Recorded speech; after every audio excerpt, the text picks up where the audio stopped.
Part 1, The First Knock. The Harrisons were settling in for a cozy Christmas Eve at their suburban home. Snow fell steadily outside, the tree glowed with colorful lights, and holiday music hummed softly. Emily was finishing the cookies, David wrestled with tangled lights, and their kids, Lily and Max, were distracted in their own ways. The knock at the door came just as David plugged in the last strand of lights. It was soft, deliberate, and unexpected. "Who could that be?" Emily asked, frowning. David opened the door to an empty porch. No one was there, but sitting in the center of the doormat was a small, perfectly wrapped gift. "Did you order something?"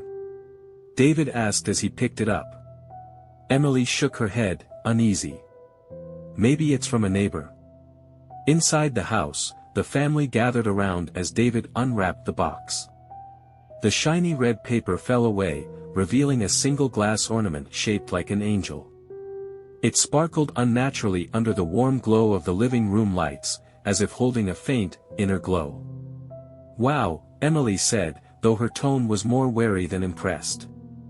David turned it in his hand. "It's beautiful, cold as ice, though." "Let me see," Lily said, leaning closer. She shrieked and jumped back. "Oh my God! Inside, look inside." Emily and David froze, squinting at the angel. Tiny, spindly legs moved inside the hollow glass, where dozens of small spiders scuttled around. Their shadows danced across the room as the light hit the ornament. Max gasped, hiding behind Emily. "Why are there spiders in there?" David frowned, setting the ornament down on the coffee table. Something fluttered underneath it, a card, tucked into the box. "Wait," he said, pulling it out. The card was an old-fashioned gift tag, its edges yellowed with age. Scrawled across the surface in a dark, sticky red was a single word. "Welcome." "That's not paint," Emily whispered, stepping back. David looked at her, his expression tight. "It's probably a prank." But as he spoke, the angel ornament began to vibrate faintly on the table. The family watched, frozen, as a single crack appeared in its surface. "Put it outside," Lily said sharply. David reached for the ornament, but before he could grab it, the lights on the Christmas tree flickered. Not randomly, they pulsed in an odd, rhythmic pattern, like a heartbeat. "That's weird," Emily murmured. "Old wiring," David said, though his voice lacked confidence. Lily glanced up from her phone. "Did anyone hear that?" "Hear what?" Emily asked. "Like, singing," Lily replied, her voice quieter now. They all froze, listening. Faint caroling drifted through the house, distant but growing louder. David moved to the window and pulled back the curtain. The snow-covered street was empty. "There's no one out there," he said. "Maybe it's just the music," Emily offered, though the stereo had been silent for minutes. Max tugged on her sleeve. "Mom, the angel's watching me." Emily glanced at the coffee table. The glass angel's blank face seemed unchanged, but Max wouldn't stop staring. "It's just an ornament, sweetie," she said, trying to sound convincing. Max stepped closer to his sister and whispered, "It moved." As the family exchanged uneasy glances, the music warped, high-pitched and distorted, and the fireplace roared to life on its own, sending embers onto the hearth. Something outside thumped against the wall of the house, heavy and deliberate. David stepped toward the window again, but this time, he froze. "There's someone out there." But when Emily joined him, all she saw was snow. And in the distance, the faint sound of caroling continued. Part 2, Shadows of the House. The living room felt colder, even with the fire crackling in the hearth. The family sat together, each trying to act normal, but the tension was palpable. The strange ornament, the caroling, the blood-red message on the card, none of it made sense. David broke the silence, standing up abruptly. "I'm going to check outside." "That knocking, there has to be an explanation." Emily glanced up from where she was tidying the coffee table. "Be careful," she said, though she wasn't sure what she was warning him about. He waved her off and grabbed his coat. David stepped onto the porch, the snow crunching beneath his boots.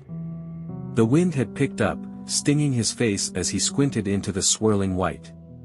The neighborhood was quiet, the houses dim, everyone tucked in for the holiday.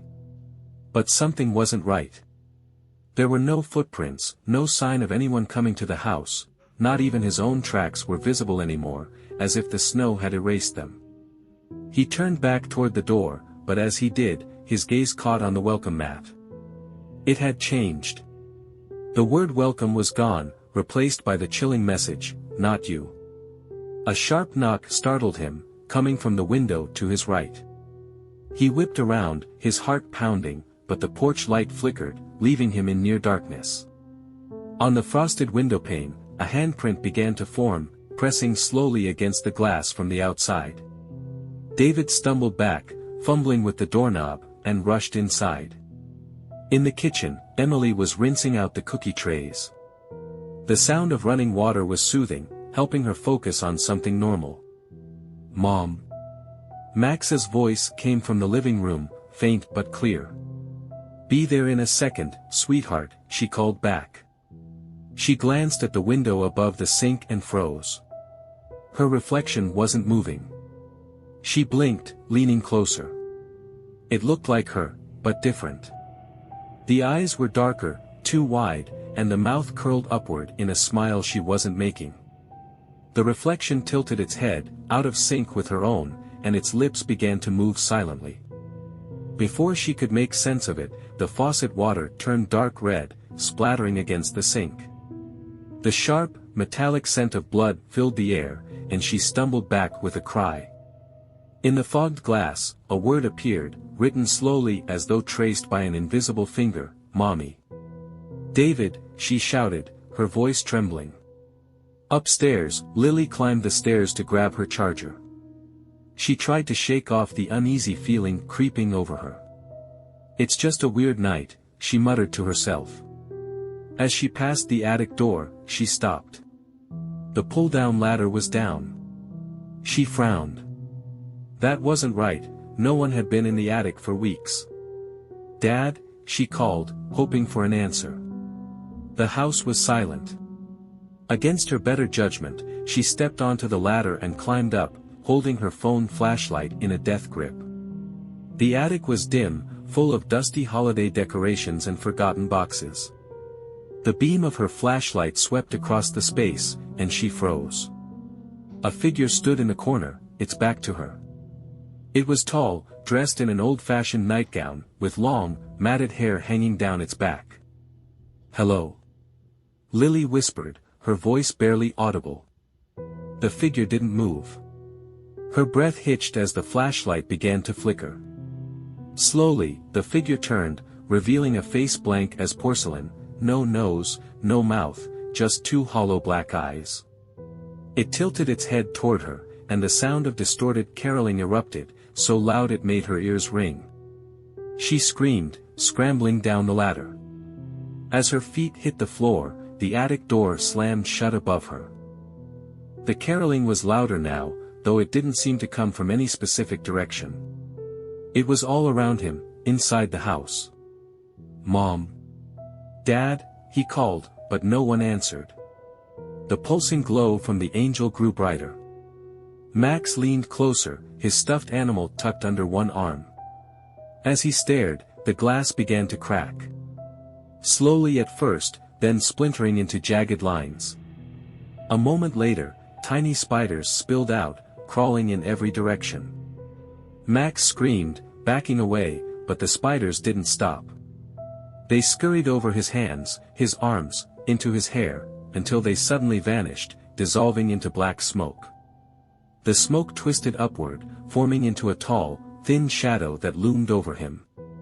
Max froze as it leaned down, whispering in a cold, hollow voice. "You shouldn't be here." The family regrouped in the living room minutes later, pale and trembling. No one spoke at first. "What's happening?" Lily finally asked, her voice shaking. Emily gripped David's arm. "We need to leave. Now." David rushed to the front door, pulling at the knob, but it wouldn't budge. The door seemed fused to the frame, as if the house itself had locked them in. Outside, the caroling grew louder, almost deafening, and the angel ornament began to glow again. Part 3, The 12 Gifts. The caroling stopped abruptly, leaving an unnatural silence in its wake. The Harrisons huddled together in the living room, their breath visible in the frigid air. Despite the roaring fire in the hearth, the room felt like a tomb. "We need to get out of here," Emily said, her voice cracking. "I tried the door. It's stuck," David replied, his words heavy with disbelief. Lily glared at him. "Stuck? How can it be stuck? Kick it down." "I would if it felt normal," David muttered. He glanced toward the angel ornament still hanging on the tree, its faint glow mocking him. "It's like the house doesn't want us to leave." Emily pulled Max closer, trying to shield him. "Something's happening to us. That thing on the porch, it started everything. And now it's in here," Max whispered, pointing to the tree. Lily crossed her arms tightly, glancing nervously at the darkened windows. "I don't think this is a prank. Someone, planned this." As if in response, a soft thud echoed from the hallway. David grabbed the fireplace poker and moved cautiously toward the sound. The others followed reluctantly, their shadows stretching long in the dim light. In the hallway, the front door was still tightly shut, but another box had appeared, sitting on the floor in the center of the rug. It was identical to the first, wrapped in shiny red paper with a silver bow. "Nope. Nope, we are not touching that," Lily said, backing away. David ignored her and bent to pick it up. It was cold, heavier than it looked, just like the first. He placed it carefully on the kitchen table, and the family gathered around it. "Don't open it," Emily warned. "We need to know what's inside," David countered, though his hands shook as he reached for the ribbon. The box opened with an audible snap, revealing a small, blackened bell. Its surface was cracked and pitted, like it had been through a fire. Nestled beside it was another card, written in the same dark, sticky red. "For every gift, a memory lost." "What does that mean?" Lily asked, her voice barely above a whisper. David reached for the bell, but as his fingers brushed it, a strange wave rippled through the air. "Where's the photo?" Emily asked suddenly, her eyes darting around the kitchen. "What photo?" David asked, confused. "The one by the fireplace. Our family photo, we just took it last month." Emily's panic rose. Lily sprinted back to the living room, her phone flashlight bobbing erratically. The frame that had held their smiling faces was empty, the glass reflecting only the glow of the fire. "It's gone," she called back. "The picture's just gone." The sound of faint laughter echoed from the attic, cutting through the silence. Lily froze, looking up toward the ceiling. "Nope. Not me. Not again." "I'll go," David said firmly. He grabbed the poker and headed for the pull-down ladder, determination masking his fear. The family reluctantly followed, lingering at the base of the stairs as he climbed into the attic. The space was even colder than the rest of the house, frost glittering on the beams. Boxes of decorations were stacked neatly, but something was off. In the center of the attic, a rocking horse swayed back and forth slowly, its creak unnervingly rhythmic.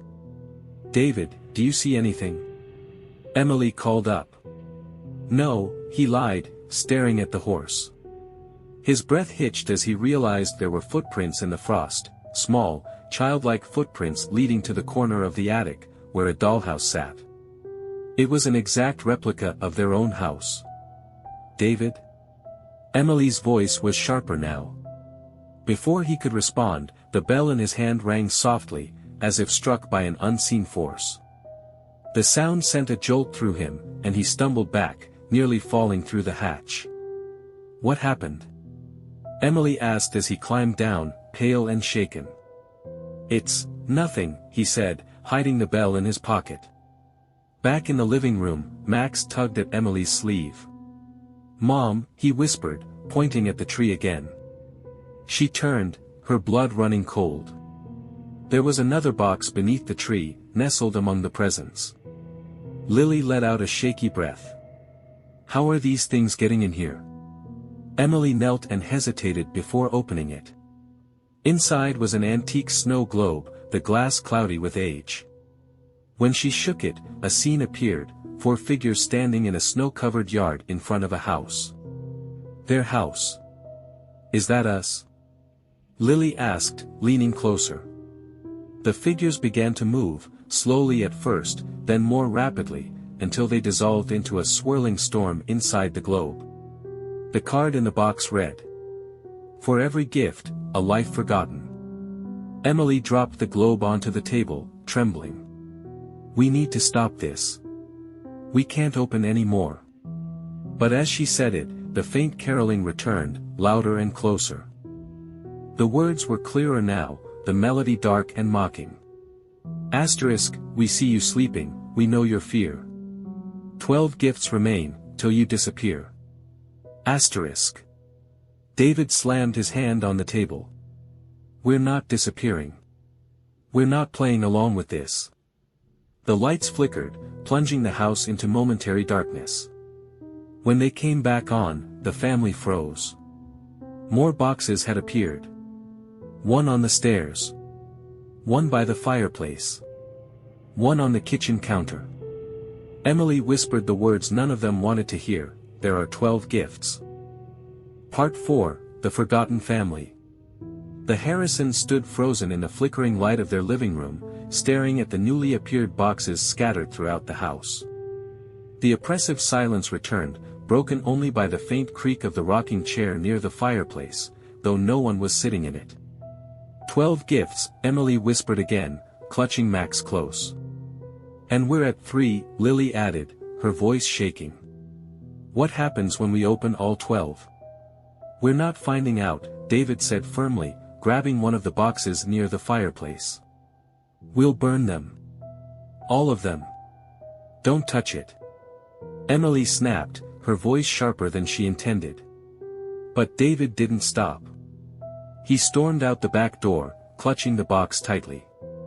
David carried the box to the fire pit in the backyard. Snow swirled around him, the storm intensifying as if protesting his plan. He grabbed the lighter fluid from a nearby shelf and drenched the box before lighting a match. The flames roared to life, engulfing the package in an instant. David stepped back, feeling a momentary wave of relief, until the fire turned black. It hissed unnaturally, the flames spiraling upward, and then the box was gone. Not burned. Not charred. Simply gone. David stumbled back, falling into the snow. When he looked up, the box was back in his hands, pristine and untouched. He ran inside, pale and shaking. "We can't destroy them. It won't let us." "We need answers," Emily said, pacing in the kitchen while the others sat nervously at the table. "This isn't random. There's something about this house, about these gifts." Lily grabbed her phone. "The house has to be old, right? Maybe there's something online about it." She started searching, her fingers trembling as she typed. "I'm going to the basement," David said, grabbing the flashlight. "The previous owners left a bunch of junk down there. Maybe there's a clue." "Are you sure that's a good idea?" Emily asked. "No," David admitted, but he went anyway. In the basement, David sifted through dusty boxes and forgotten furniture. The air was damp and heavy, the walls streaked with water stains. As he rummaged, he found an old wooden trunk buried under a pile of blankets. Inside was a collection of faded photographs, brittle with age. The pictures showed a family from the early 1900s, a man, a woman, and 2 children, posing stiffly in front of a Christmas tree. David's stomach twisted as he recognized the tree. It was their tree, the same shape, same decorations, even the same angel ornament at the top. Beneath the photos was a leather-bound journal.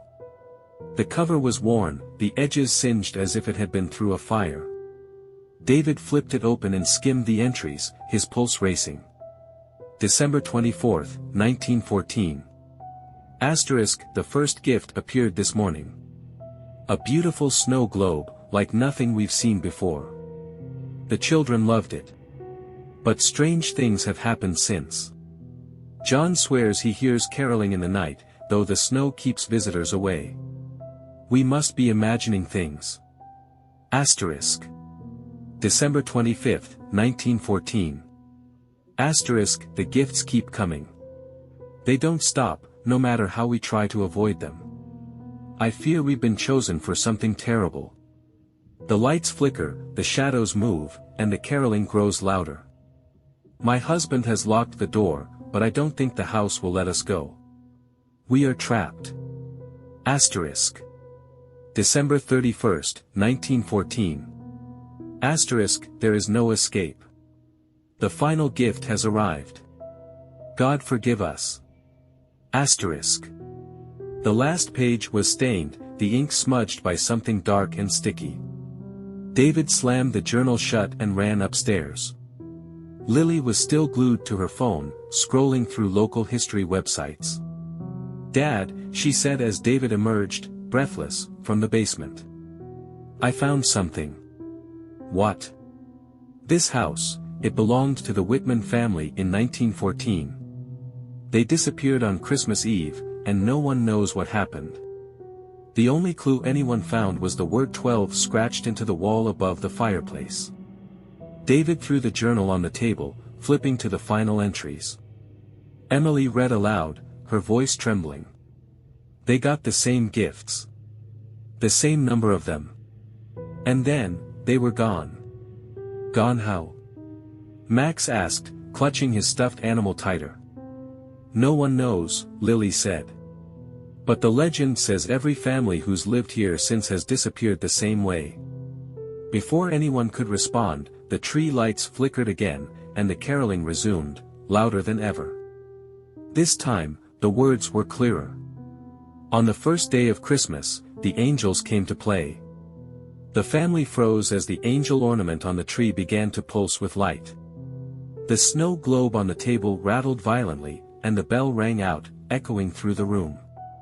Suddenly, the box on the kitchen counter burst open on its own. Inside was a string of Christmas lights, their wires frayed and sparking. A card lay on top.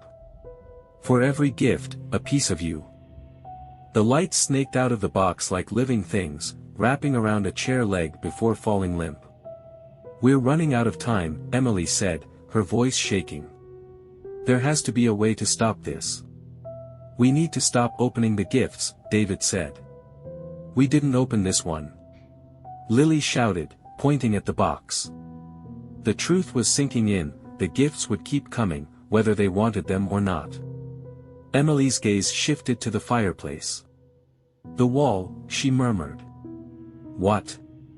David asked. The wall above the fireplace, the Whitmans wrote something there. She grabbed a chair and climbed up, running her fingers along the smooth surface of the plaster.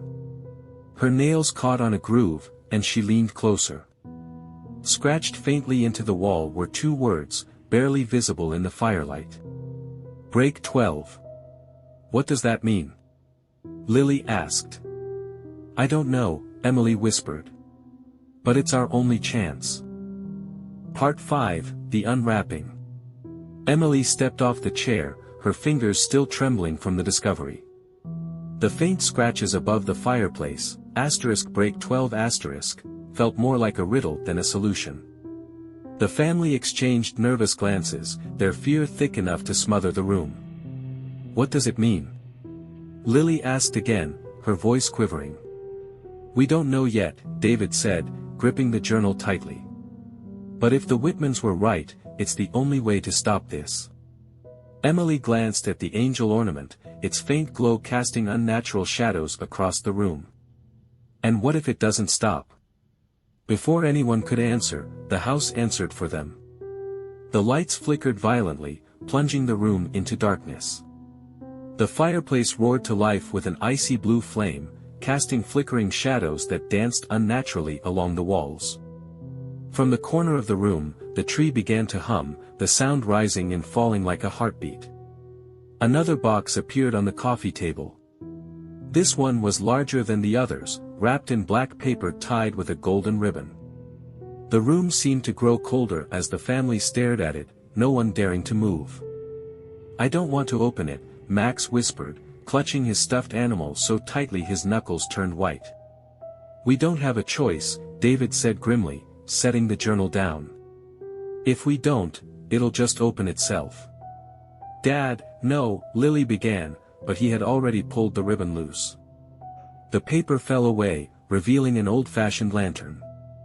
Its glass panels were cracked, and the wick inside flickered to life without being lit. The lantern emitted a weak, sputtering glow that barely illuminated the table. Tucked beneath the lantern was the inevitable card. Emily snatched it before David could. "For every gift, the house will remember."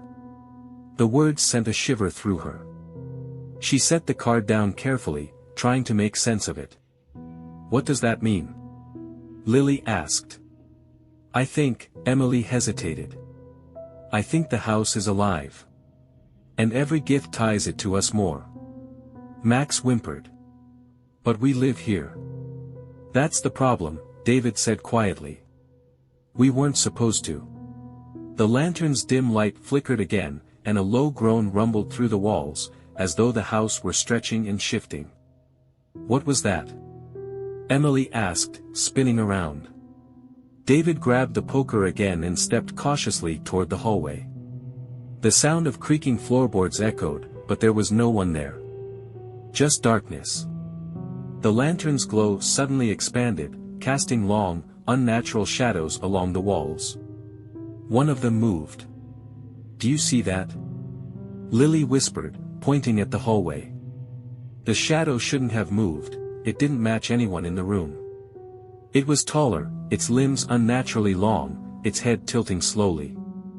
The family backed away as the shadow crept closer, stretching across the walls like ink spilling over paper. David swung the poker at the shadow, but it passed through harmlessly. The shadow stopped, its head twisting as if it were watching them. The caroling began again, this time louder and more distinct. The words twisted and bent unnaturally, overlapping as if sung by 100 voices.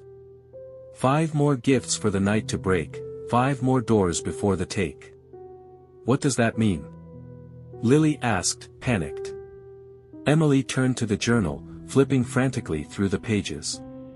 "They said 12 gifts would come. And we're only at 4. There are 8 more. 8 more." A loud crash from the kitchen made them all jump. David rushed in, the others close behind.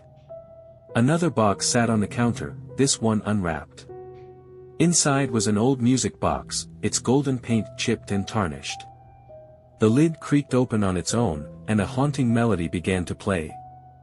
As the tune echoed through the house, the shadows on the walls began to multiply. They twisted and writhed, growing darker and more solid with each passing second. Max clung to Emily. "Make it stop." David grabbed the music box and tried to close it, but it wouldn't budge. The music only grew louder, the melody sharper, as if the house was mocking him. "Break it!" Emily shouted. David slammed it against the counter, but the music box remained intact. Instead, the melody changed, its notes warping into a sinister, dissonant hum. From the living room came a deep, guttural creak. They turned slowly, hearts pounding. The Christmas tree was moving. Branches stretched outward like skeletal fingers, the lights blinking erratically. The angel ornament at the top began to spin, faster and faster, until it was a blur. The hum from the music box seemed to feed the tree, its branches extending toward the family. "Run!" David shouted, pulling Emily and Max toward the door. But the door wouldn't budge, just as before. The house groaned again, its walls shuddering. Lily grabbed a pair of scissors from the counter and lunged at the music box, stabbing it repeatedly. The music stuttered, then stopped, and the shadows froze. The tree stopped moving, its branches retracting with an almost disappointed creak. For a moment, the house was still. David collapsed into a chair, his hands shaking. We can't keep doing this. The gifts, the songs, the shadows, it's all leading somewhere, and we're just waiting for it to happen. Emily glanced at the words etched above the fireplace, break 12. We have to break the pattern, she said. Whatever this curse is, it's tied to these gifts. If we figure out what break 12 means, we might be able to stop it before it's too late. And if we don't? Lily asked, her voice small. Emily's gaze drifted to the tree, where the angel ornament glowed faintly once more. If we don't, the house will take us like it took the others. From the shadows came a soft, mocking whisper. 5 more gifts, 5 more doors. Part 6, the 12th gift. The house was silent again, but the family knew better than to trust the stillness. Emily paced near the fireplace, the words break 12 looming over her like a countdown. David sat hunched over the journal, flipping through the brittle pages for answers, while Max and Lily clung together on the couch. We can't just wait for the next gift, Emily said, her voice tight with panic. If we let it keep going, we're finished.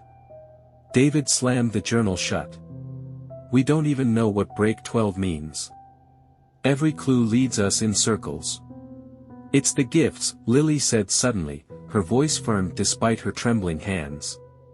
What if it's not about opening them? What if we have to finish them? Like, break the pattern by completing it?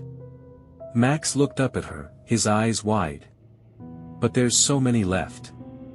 We don't have a choice, Emily replied. If this is some kind of game, we have to play. The house won't let us out until it's over. No sooner had Emily spoken than another box appeared, this time in the center of the living room. Unlike the others, it was wrapped in simple brown paper, tied with a fraying string. David hesitated, his hand hovering over it. We stick together. No one goes off alone, he said firmly before pulling the string. Inside was an antique pocket watch. Its face was cracked, the hands frozen at midnight. A note lay beneath it. For every gift, a moment stolen. As soon as David touched the watch, a wave of dizziness overtook him. The room flickered. 1 second, he was sitting on the couch, the next, he was standing by the front door, his hand on the knob. What just happened? Emily asked, her voice sharp. I don't know, David stammered. I didn't move. But the journal on the table had aged visibly, its cover curling as though decades had passed. The fire in the hearth sputtered, turning to cold ash in an instant.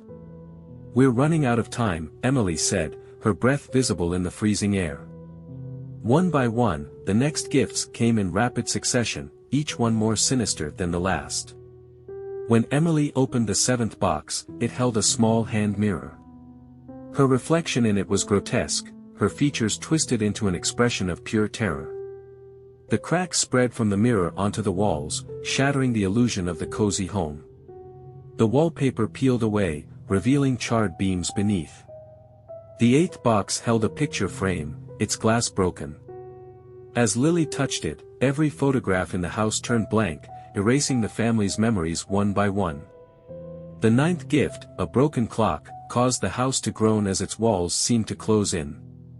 Rooms shifted, doorways vanished, and the layout became a maze. The 10th box contained a stuffed bear with button eyes.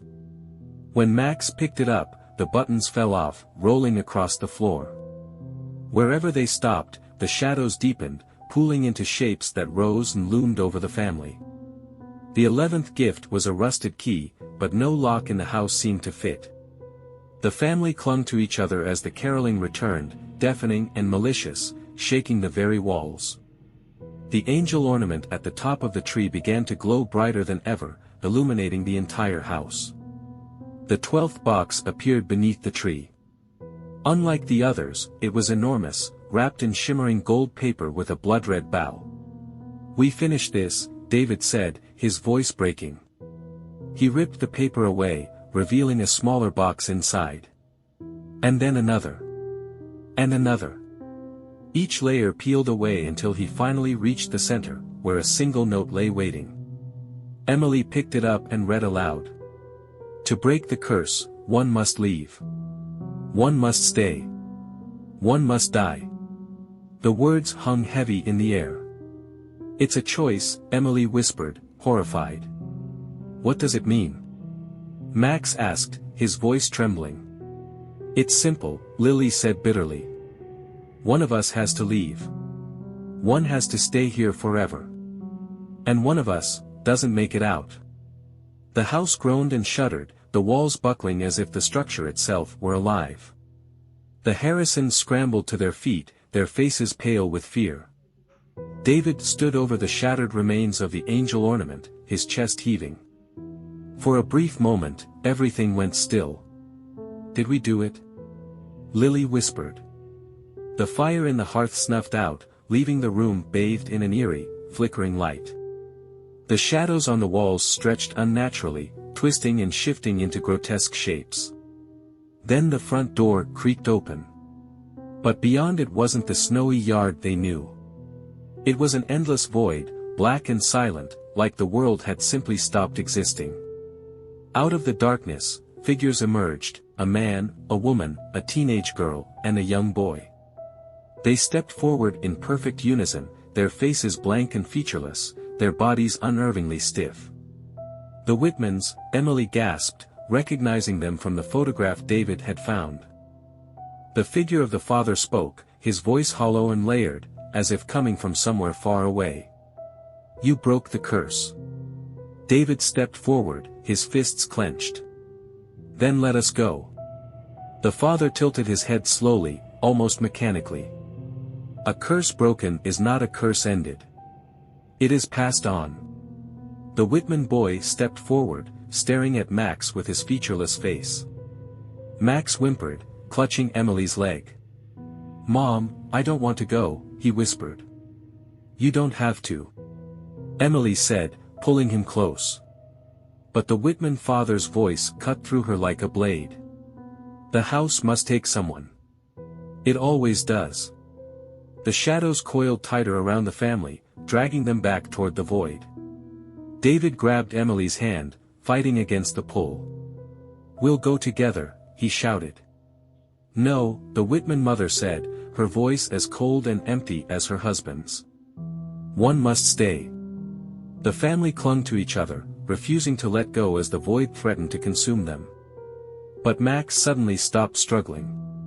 His wide, tear-filled eyes turned to Emily. "Mom, it has to be me," he whispered. "No." Emily screamed, her grip on him tightening.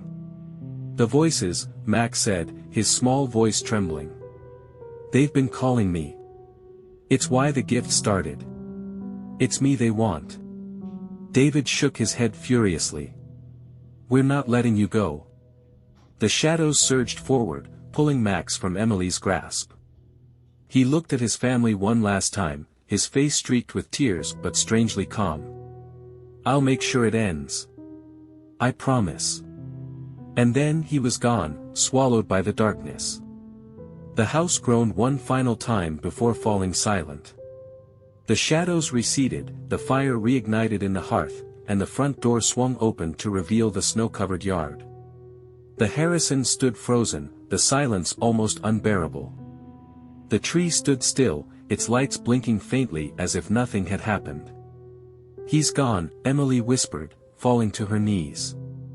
David wrapped his arms around her, his own tears falling freely. Lily stared at the front door, her hands trembling. "We're free," she said softly, but her voice was hollow.